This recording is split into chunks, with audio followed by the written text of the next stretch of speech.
Hi, it's Lee and welcome to a tour of my slumber island Prideopia. And yes, the exclamation point is important.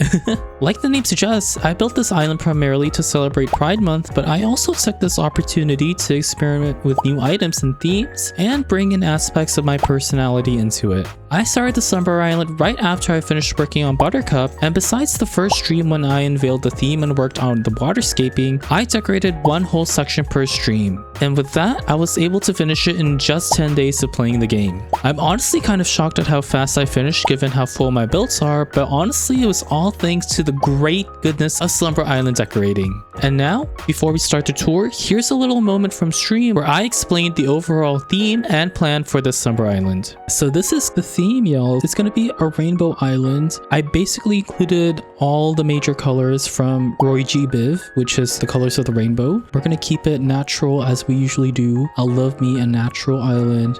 And we're gonna keep it like whimsical, so like a little cutesy dootsy pootsy and a little fun. And now here's a look at the map. When I first started working on this island, I worked on the waterscaping, and this entire thing took me about 6 hours. It was honestly so draining, and I was just done with terraforming after that. In any case, we have this archipelago type of island in which each little section has its own color or set of colors. So starting from the rainbow entrance and going counterclockwise, we have yellow, orange, red, pink, purple, blue, green, and the center island, which has a color scheme of blue, green, and white to represent the MLM flag. And with that, let's get started with the tour, laddies. And so here is our rainbow entrance, which contains all the colors that we use for this island. I really wanted this entrance to feel very grand, but also welcoming. So we have a rock garden centerpiece in the middle, some giant elephant balloons for some whimsy, and of course, a very inviting arch that leads to the center island. As you can see, I included some bubble machines, and because I love them so much, I spread them all around the island. Keep a lookout for random bubbles in the background along the tour.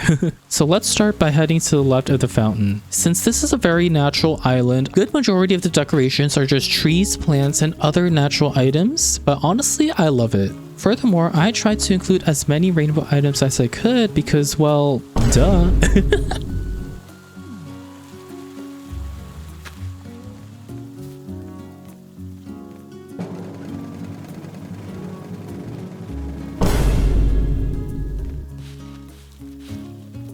Now that we've done a whole loop around the rainbow area, let's proceed onwards to the yellow area. So for this island in particular, I finally got to attempt a diagonal flower field, which surprisingly I've never done before. I've always seen other creators do this type of build, but I was low-key kind of confused on how the diagonal pathing worked. But we managed to pull it off. Whee!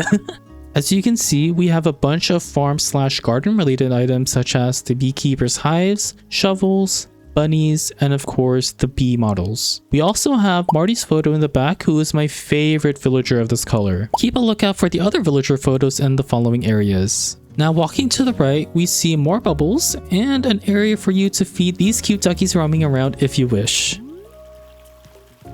Then coming up here, we have a bright campsite moment with the plushies. Like the yellow color itself, this area just makes me feel so happy.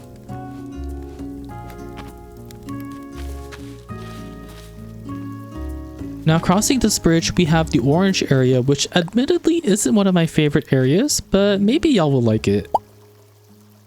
Originally, I wanted to do this big wheat field plot for a farm build because y'all know how much I love wheat fields. But because we already did a flower farm for the yellow area, I changed it to this wheat field maze instead. This was the very first time I attempted a maze build, and I'm honestly happy with how it turned out. Now let's go ahead and explore the maze itself. Heading over to the left, we see some natural village decorations just to fill up the background and make the area look very pretty and full from the bridge.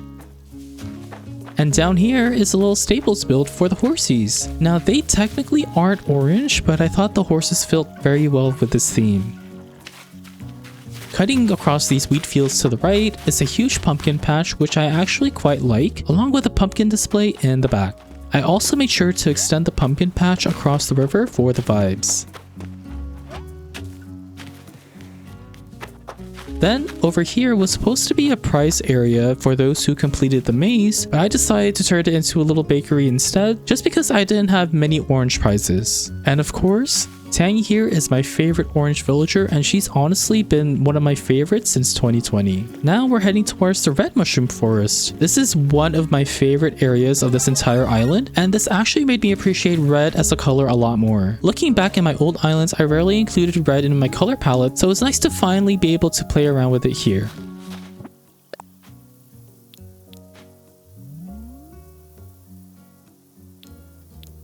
Now this is the main build of the area, which is a big fairy village among the forest. I've seen these fairy home umbrellas used before, so I took this chance to incorporate them in this build. They fit in very perfectly with all the red mushroom furniture, and looking at this build literally makes me so content. I was also told that gnomes technically are fairies, so we have lots of Santa Claus gnomes all around the forest. Heading to the left is just a little dining area for the fairies to eat and unwind. And finally, for this centerpiece moment, I just wanted to have a very small flower cluster growing in between the mushrooms. Now let's look at my favorite area of this island, which is no surprise, the pink area. So over here, we have a little dessert shop, and honestly, this was just a quick filler that I did because I ran out of build ideas, but I think it makes sense with the theme of this area, which is a picnic spot. So walking over to the left, we have the main attraction, and we're able to see all the cherry blossoms in full effect. It's been a while since I've done an island that had cherry blossom trees, so doing this area was very fulfilling. So for this build in particular, I thought it would be really nice to really hone in on the cherry blossom theme and just spam a bunch of cherry blossom furniture. So we have the cherry blossom umbrellas, cherry blossom petal piles, cherry blossom tree standees, the cherry blossom lanterns, and of course the cherry blossom pondstone, which you can't really see in this frame, all the while trying to create a cute picnic setup. I also use this opportunity to use the piggy banks because, well, they're pink. As for my favorite pink villager, I chose Marina, who was one of my OGs in my very first Animal Crossing island back in 2020.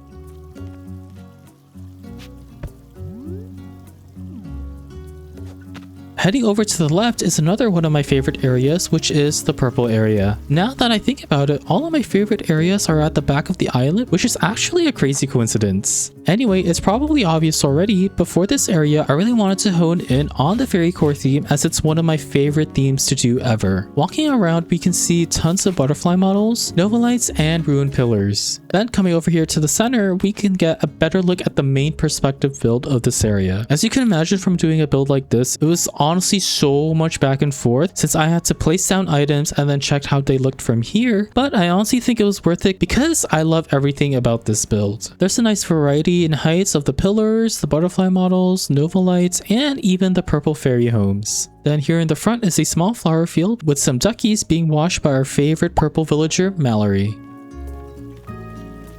Coming down, we are approaching the blue area, or as I like to call it, the penguin core area, because we have a bunch of these penguins that we used in Integlo.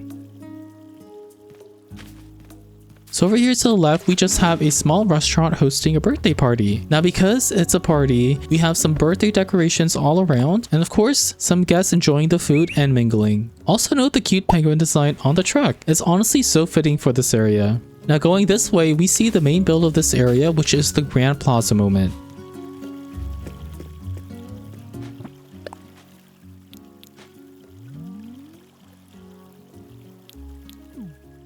Now taking inspiration from Integlo, I used the blue bubble coat on top of these frozen pillars. I actually came to love the decorative plates because of this detail, so I'm gonna try to remember to do this more in the future. Now in the front of the build, we have a small bench, and of course I had to include more penguins and plushies in the area just to make it seem very populated. Now Peep Chapwick hanging out with some of his penguin buddies over there. To the right over here is a small fishing spot because penguins love fish.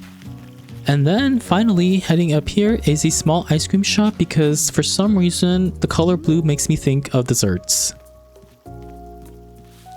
Now let's head on over to the last single color theme section, which is the green area. For this section, I want to do a low-key Japanese theme, so I decided to do a bamboo forest with lots of bamboo furniture. Now I've never really done a full-on Japanese theme before, so it was a good chance for me to explore that with this build. Over here, I did a small bamboo tree farm using the bamboo lamps and small bamboo sprouts to give the image of different sized bamboos growing. Then, going to the right, we have the main build of this area, which is the matcha cafe.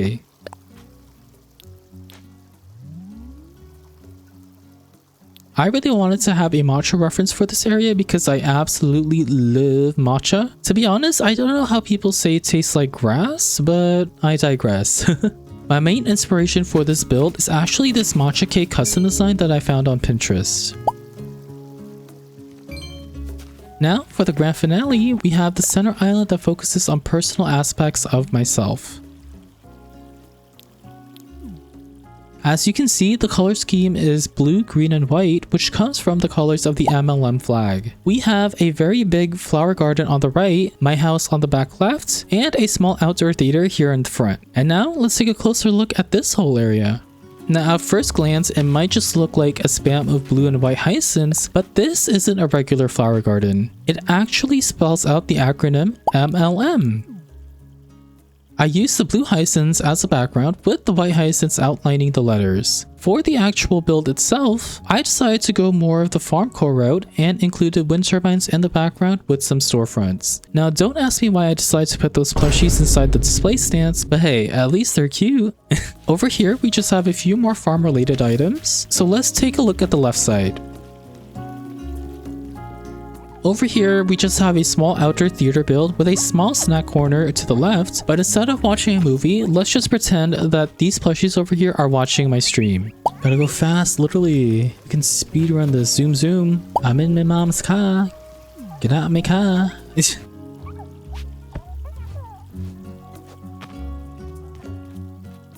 Walking closer to my house, we can see that I have two villager photos because I literally cannot choose between Sasha and Marshall for my favorite. I love them both equally, and they're actually perfect for this area because they just fit the color scheme so well. And finally, we have this little streaming setup with a gaming PC, a acnh switch, and of course a little pink puppy to represent myself because I currently have pink pup ears on my VTuber model. And that wraps it up for this Slumber Island tour. It's honestly such a shame that we can't permanently save Slumber Islands as dream addresses because I'm so proud of this island as a whole. At the same time, I'm glad that this was a Slumber Island because there would have been no way that I finished this island in 10 days if it were a regular island. I also just really love decorating in Slumber Islands because of how easy it is in general. Now, if I were to rank all of the areas, I would probably say that pink is my favorite, with purple and red being close competitors. Then the center island, and then yellow, green, blue, the rainbow entrance, and lastly orange. Let me know in the comments below what your favorite section was. If you enjoyed this island and would like to see me decorate live, then feel free to follow me on Twitch. I do have another Slumber Island planned to build before I officially restart, so come through to know when I start working on that. If you would like to see more cozy content from me, then feel free to subscribe as well, as I have more Animal Crossing content planned for the future. Until then, thanks for watching and I'll see you on the next one.